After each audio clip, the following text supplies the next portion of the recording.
Some life events don't just hurt, they restructure everything. And when that happens, especially as a parent, the question isn't why. It's how do I stay present, loving, and steady when my whole world has just collapsed?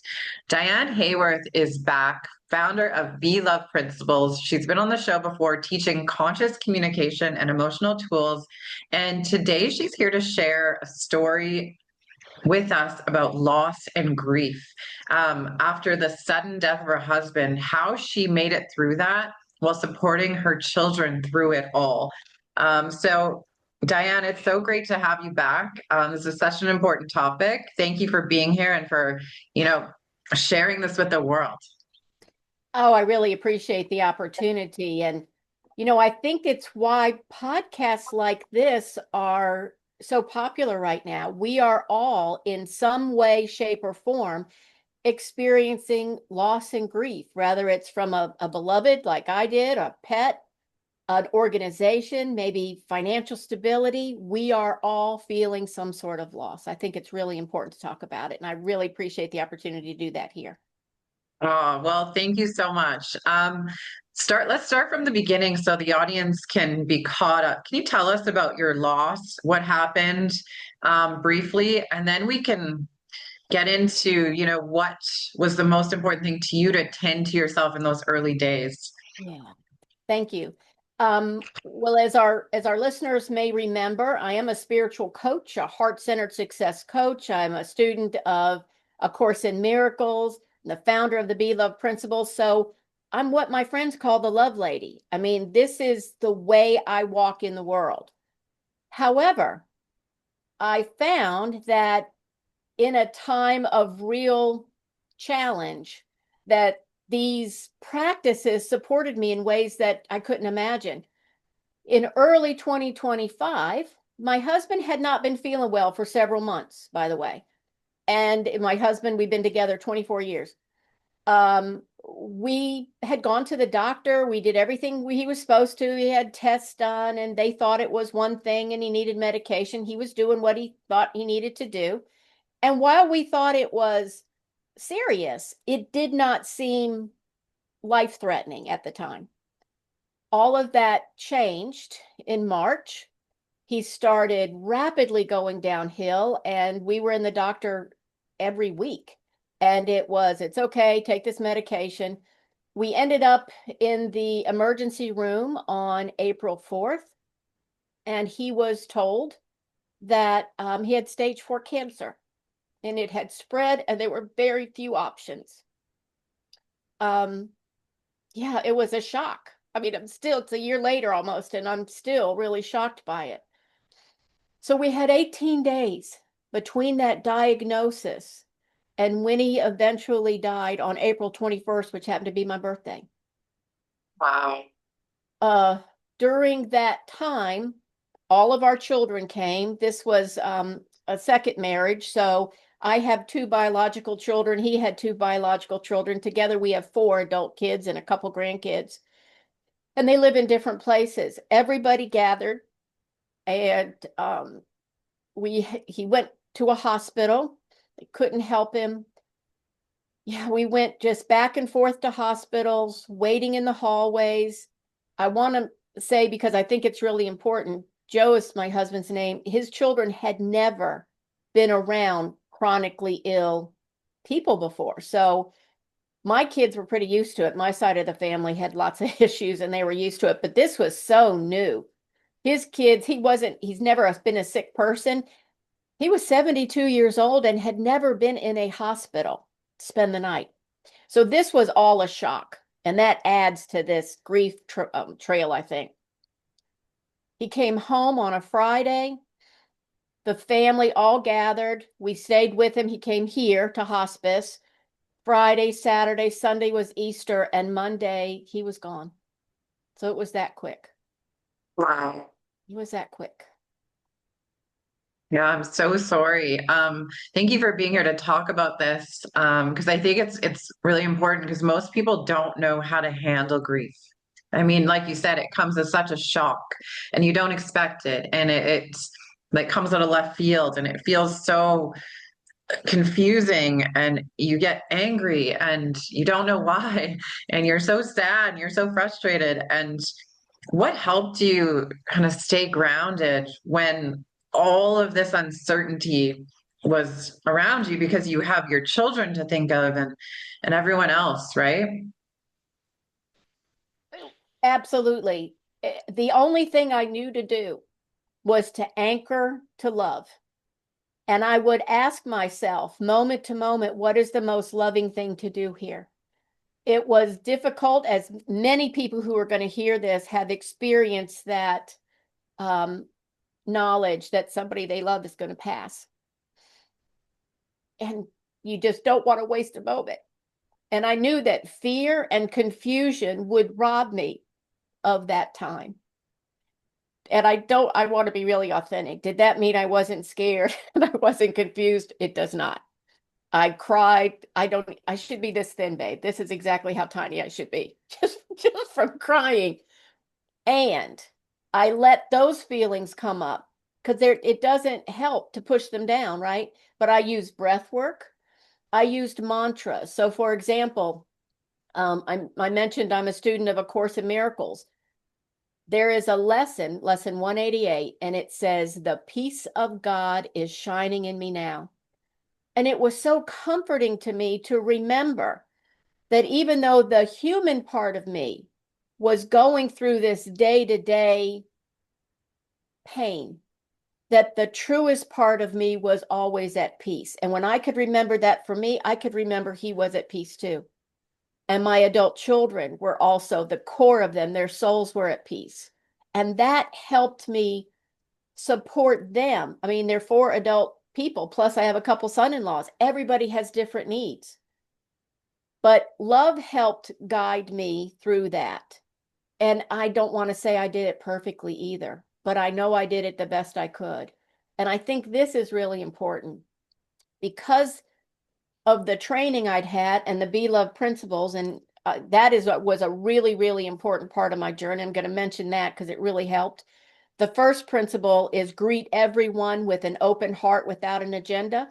That let me greet Joe where he was every day, not where he used to be or where I was afraid he was going to go. It helped ground me in the present moment. The second principle is see the divine essence. Now, I'm not gonna lie. There was so much pain, and there was so much pain, emotional pain with the kids. It helped me to know the divine was present, but I asked for it. Show me. I can't see it in this moment. Show me. And it's like an angel would appear. An angel would appear. It was amazing. And I mean in the form of a doctor or a health worker or a hospice nurse or a call from a friend that said exactly what I needed to hear. It reminded me that the divine was present. The third principle is forgive quickly, completely, and unconditionally. I had to forgive myself for not seeing what I thought I should have seen in the months leading up. I had to forgive him for not eating his frickin' vegetables like I told him to for 24 years. I have to say, it wasn't like I ever blamed the medical system, but that doesn't mean I wasn't frustrated. Not so much with them, but just the way the whole system works. Yeah, I don't blame anybody for that. I really feel this is what was supposed to happen. That fourth principle was really important, and that's remember you are the light and you never left the light of the all. So that helped me remember that while Joe and I are in physical bodies and we react to each other from the physical plane, that the truest part of us is always in spirit. So I wasn't worried about losing that connection. I would lose the physical connection for a while, but I wasn't going to lose the soul connection. So those are like some of the ways that I would ground myself and remind myself. And I had to remind myself a lot because you're not sleeping, you're not eating, you're trying to call relatives, you're dealing with insurance. I mean, there's just a lot of stuff. One of the biggest things that I would share is that because I tried my best as we were going along to be in the moment, to listen to guidance. On the Sunday before he died on a Monday, it was Easter. And when I woke up that morning, I knew all the kids and the grandkids were going to be over. It just looked like he was asleep at this point. So the grandkids called Pop Pop. So it was just like Pop Pop was taking a big nap. So there wasn't anything scary for them. We all wanted to be together. And I so clearly heard when I woke up, play music all day, get out the photo albums. My husband had been a musician. He's got music on YouTube. We played his music. We played music from the 70s and 80s. I got out his photo albums that he had had when his children were young, and then photos of like our wedding, things like that. And it was beautiful. He heard "I love you" hundreds of times that day. He heard the kids laughing when they would be looking at old photos, like, "Oh God, Dad, I can't believe you wore those pants." Like all of that kind of stuff. Mm. The kids were dancing to the music. They were holding his hands. I feel so blessed that he had a good death. And that was important for all of us. Diane, what surprised you most about how this grief showed up in the body? It could be yours or even you or your children's. How it showed up physically? Just how it showed up for you. What surprised you the most about grief and your experience with it? Um, that's a great question. Well, as I mentioned to you before we went on camera, I've got some more highlights that I didn't used to have quite this much gray, which doesn't bother me, but that was a physical thing for me. What really was interesting, and I hadn't experienced, I've lost my parents and friends and things over the years, but that physical pain, that physical ache.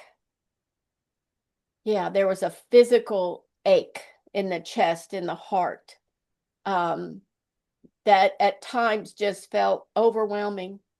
And yet, I knew it was part of this process of the physical decoupling. But the intensity was more than I expected. That surprised me. The other thing that surprised me was the outpouring of love and support that we got from literally all over the planet. Friends, my husband used to travel internationally, so we had, Facebook friends all over the place, and just the amount of love that I felt enveloping us was it was almost overwhelming. I mean, I'm feeling it right now. It was incredible. The things that I had a friend from England who offered to fly over here. Who does that? Who does that? Not for the funeral. We didn't really have a funeral like that. But yeah, just people's generosity. Yeah, and the love that we experienced. It's not that I didn't know it was there, but it was like this tsunami of love.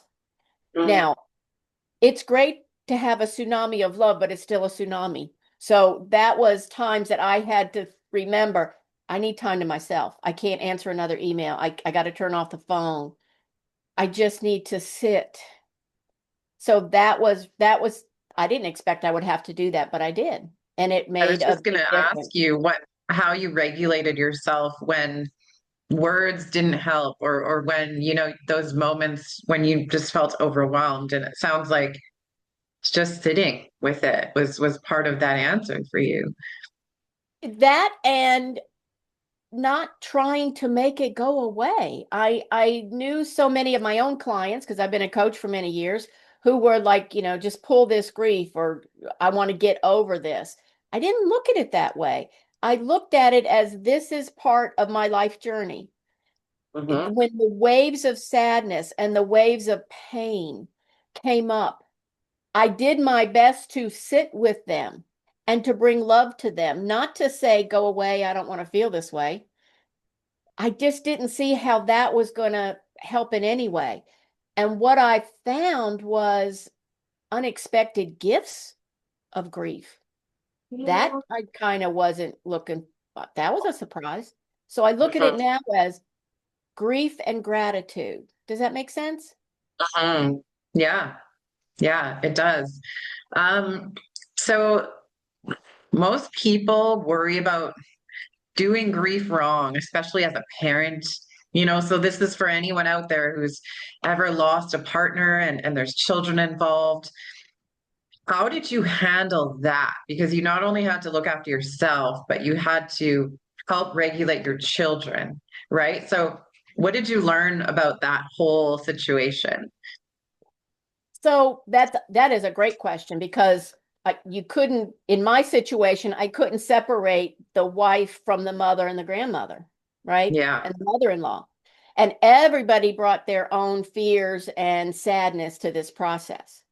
Hmm. Not the little ones so much because they weren't really old enough to understand, but certainly the adults.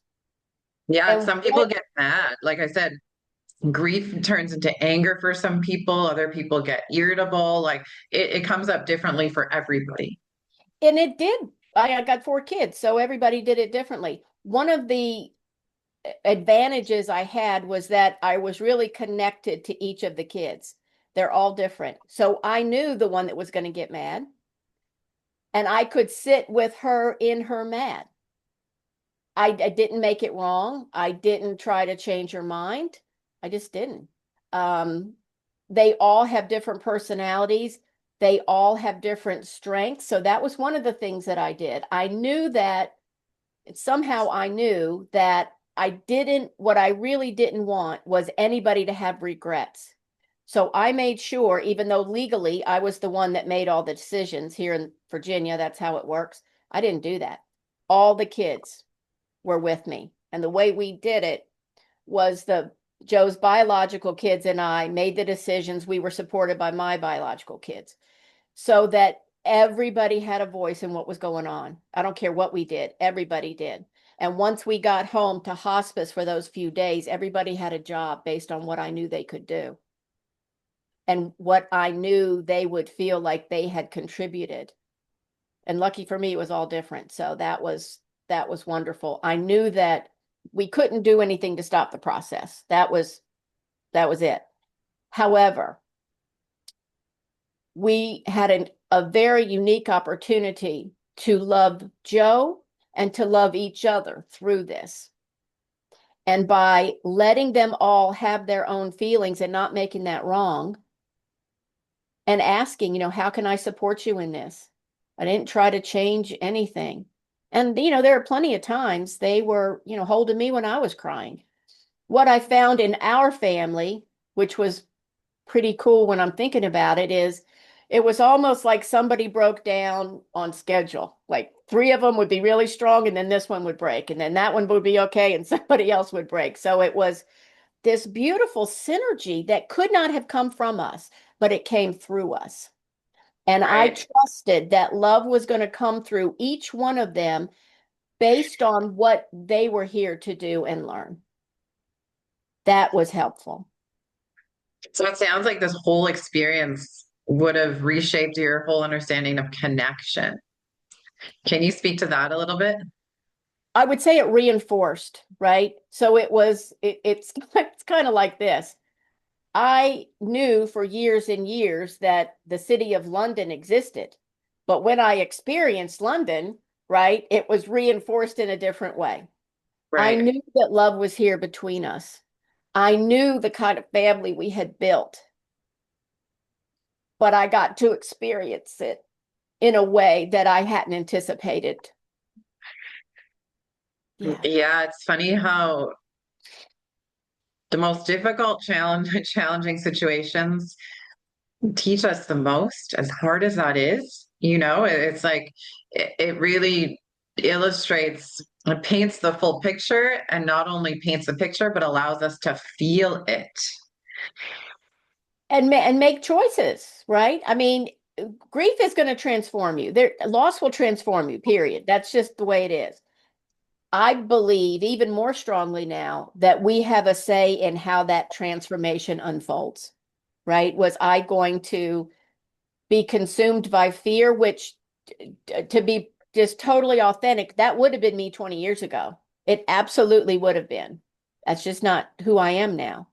And that also doesn't mean that I don't. Yesterday was actually one of the anniversaries of his death, monthly anniversaries of his death. Yeah, I listened to some of his music and I cried, but it wasn't, this is really important for me. Everybody has their own experience. For me, it was just such tears of gratitude. Thank you for being in this part of my life. Thank you for being with me for almost a quarter of a century. Thank you for bringing these extra kids into my life that I will never lose. I'm still their Gigi. So that's just it. There was so much gratitude. But for me, it's not like I'm wishing something was different. It just wasn't. I'm kind of practical that way. Not everybody has the same personality. I've always been really practical. This is my life now. And what does my life of love look like now? And that's what I am inviting love to help guide me to this next chapter of my life. So you're saying essentially now you're learning how to live with grief. You're not trying to run from it. You're not trying to get rid of it. You're living with it and moving on with life. So what does that look like? And for anyone out there who's going through the same thing, can you maybe offer some practical tips, realistic, Yep. on like how to even go about dealing with something like this? Yes, thank you. I look at it this way. I think of grief as my companion. Like for Hmm. this part of my journey, grief is walking alongside me, right? Some days, I'll be honest, it feels like I'm a little bit ahead. Some days it feels like I'm maybe behind. And some days, man, just right here is my buddy grief. And wherever that is, I trust is where I'm supposed to be in the process. So I'm not trying to hurry it. I'm not trying to get over it. I am walking with it and I am open to gifts that might unfold, right, from the grief process. As far as practical tools, because I'm all about that, find the practices that support you. For me, it's working with the Be Love principles, it's meditation, it's walking in nature, it's connecting to the kids, having those mantras like the peace of God is shining in me now, that for those days, it's not like I'm kicking my friend grief to the curb. I'm just reminding myself while that's happening, that peace is still in me. I know joy is still in me, whether I'm feeling it this second or not. That's comforting to me. So find the practices that support you. The other thing that I would say is get help. Get help. Um, as a coach, I would say 80% of my friends are coaches, therapists, or psychoanalysts. So that was handy. And I invested in energy sessions, physical energy sessions, and sessions with people who did not know me. And I looked at that as an investment in my mental, physical, and spiritual development. And again, it wasn't to get rid of grief, it was to be supported in this process. And the third thing I would say is find your people. All grief is not the same. Within 2 months of my husband's death, my best friend lost her 25-year-old daughter.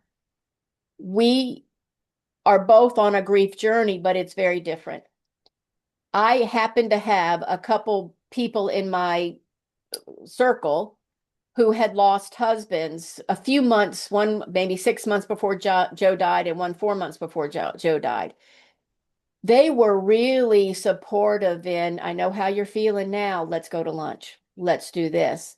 When there's anniversaries, we call each other, text each other. So find the people who understand your flavor of grief. It's not the same. I had a very short window for Joe's illness. When my dad died, we had been taking care of him for 8 years. That's a completely different kind of loss. Suicide is a different kind of loss.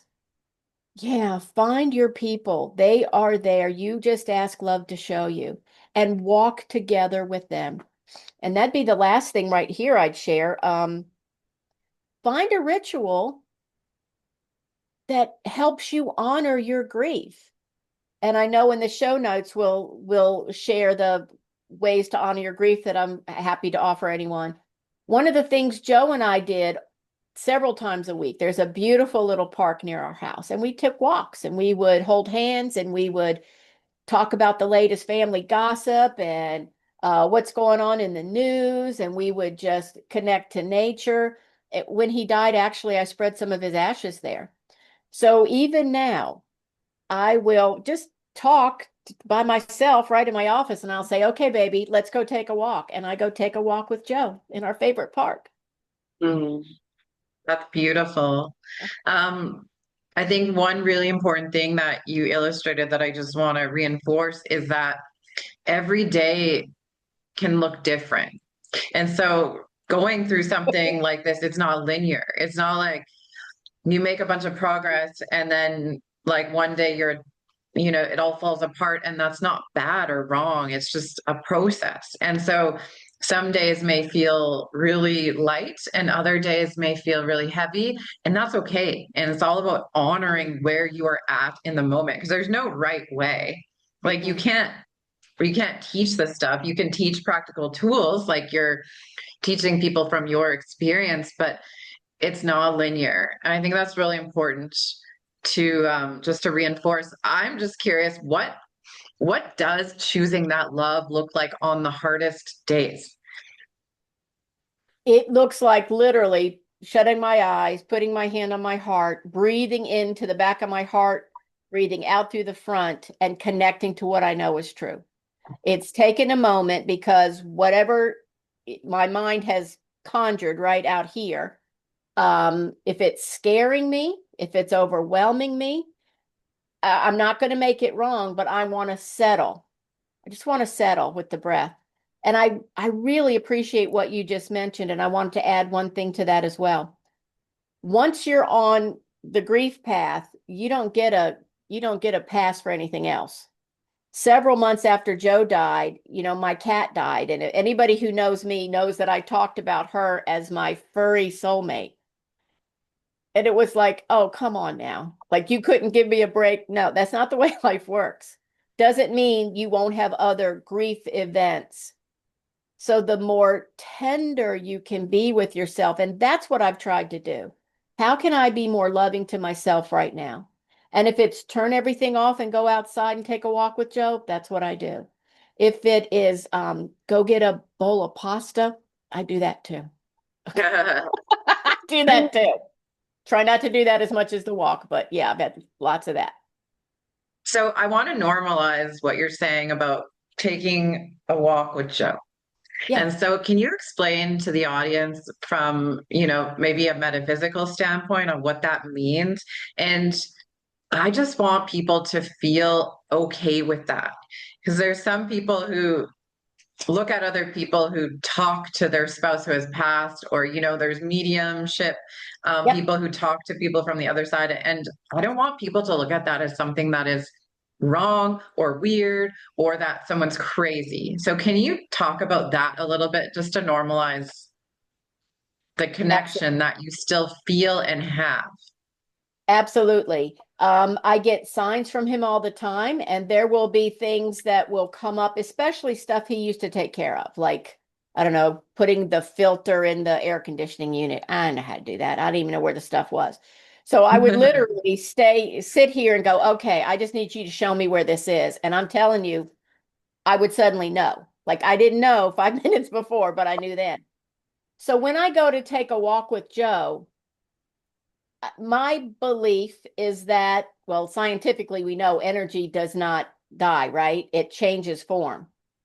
So my belief is the essence of him, the love that he is and was in physical form is still present. And what I can tell you is that I love him actually in a different way, because before it would be ego to ego, right? We loved each other. And did you remember to pay the insurance bill? I thought you were going to do the laundry, right? All the human stuff comes up. That's not there now. It is simply love responding to love. So when I am walking with him, I mean, literally, I say it out loud. Okay, baby, it's time to go take a walk. And we park, like, listen to me, we park. And I start to take a walk. And I promise you, I have felt his hand in mine before. Now that was pretty cool the first time it happened, and it surprised me, but I felt it. I don't care what other people think about that. It was so comforting and loving to me. And being able to take that walk, there's a little stream. You go over a little bridge, there's a stream, there was a bench that we used to sit at. And often he would stop, sit on the bench, and I'd take another lap around the park. So even sometimes when I'm walking, I will look up and in my mind's eye, I see him on that bench waving.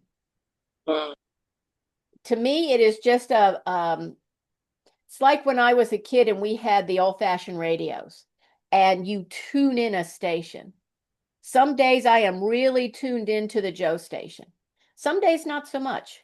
But the point is I can always tune in when I want to. Mm. So what does it sound like when he speaks to you? Or is it more of a feeling or a frequency, like you say, like a tuning into that frequency or that channel? What does that look like for you and how does that show up for you? So it's a different for everybody, right?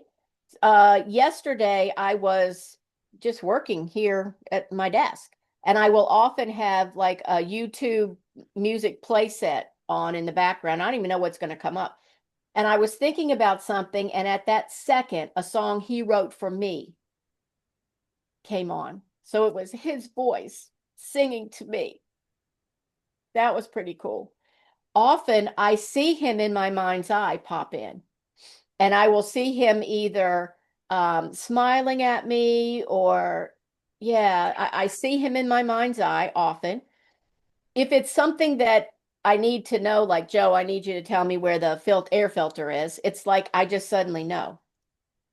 And you ask any of my kids, I don't know that stuff. Like, it did not come from me.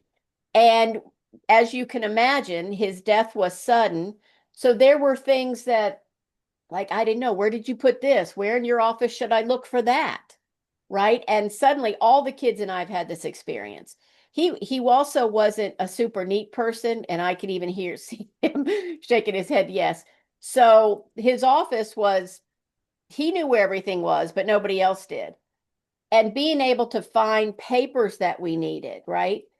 It would just be like we would suddenly feel, go look in that drawer, and it would be there. That's the way it worked for me. That's amazing. I love that. And I love that we're having this conversation so that other people can just feel more welcome to have their experience without that stigma coming from people who don't believe in that. And everyone's entitled to their own beliefs and whatever makes them feel comfortable. But I'm a believer in that. And I can also communicate with people from the other side. And yeah, for me, it shows up as like my voice, but them. I know it's them. And then I also get these like tingly sensations in my body. So it shows up in my being. And so what I've learned about that is that it's like a cellular recognition of that presence. So if your body, it's just like an animal, right? An animal can sense energy and it shows up in their body. And when you're around an energy that is familiar or that is safe, your body will react to it before your mind will. Yep. So your body knows, and then it does things like, tingles, or, you get that people often say their whole body just shivered, right? Oh, I just got goosebumps. Yeah. And that's a sign that the body is receiving that message before logic can even come in. I think the beautiful part about going through something like this is there's no logic, right? You just feel. And when you're love, it's like all about feeling, right? And so to be able to turn your brain off and just let your love lead is such a beautiful experience, as difficult as it is. It doesn't have to be, but it is, because most of us have not been trained to allow that, right? Because we have to act the right way, or we have to do this or that. You don't have to do any of that stuff. Disclaimer. And yeah, I really appreciate what you said about the body. At first, not so much now, but at first, I'd start to tear up. And when I felt him, I would start to tear up. And again, it wasn't that there wasn't grief, but it was just such gratitude of, oh yeah, you're right there. You're right there. Yeah, it was just so much gratitude. and it still is. Mm. Thank you so much for being here to share this really challenging, difficult story with the intention to help other people deal with their own grief. Can you let us know more about what you do, the Be Love principles, and where people can find you? Oh, thank you. And yeah, this really is a passion to just help people reconnect to their own divine wisdom. My belief is that love is expansive, intelligent, and creative, and it's in all of us. But Mm. we haven't been trained to connect to that, right? And that's what I love to do is help people connect there. I do it through coaching. I've got a membership program called the Empowered Spiritual Path because this isn't about listening to a guru. This is about remembering your own divinity. And to me, that is real. I got goosebumps to that. That is really exciting. So people can find me at morefromdiane.com. That's Diane with one N, or the beloveprinciples.org. And I've got all kinds of free resources because we're here to help each other. We're here to help each other. Yes, agreed. And as the world keeps changing and shifting, community is becoming more and more important all the time. It's not an individual journey, it's a soul journey. And we need each other in order to learn and grow. And situations like this sure teach us a lot about life. Do you have any last minute thoughts you want to leave the audience with? I just want every single one of us to remember that we are constantly held and supported by a love that is greater than our human minds can comprehend. And to just keep relaxing as best you can, moment by moment, into that love that holds, supports, and guides you is a way I have found to make this life journey, as bumpy as it is, be able to go through with more grace and ease, even in those traumatic and chaotic times. Yeah, I feel your heart in that. And how beautiful. What a beautiful way to end the episode. Thank you so much for being here, Diane. Thank you. Yes. And to anyone out there who is going through grief or struggling with anything for that matter, please don't struggle alone. Reach out to someone, get some help, and look more into what Diane does. All of her contact information will be in the show notes for easy access. Grief is not an easy thing to go through, but it is part of life and it's something that we all will have to deal with at some point. So get those tools ready now so you can be as prepared as you can. Until next time, bye everyone.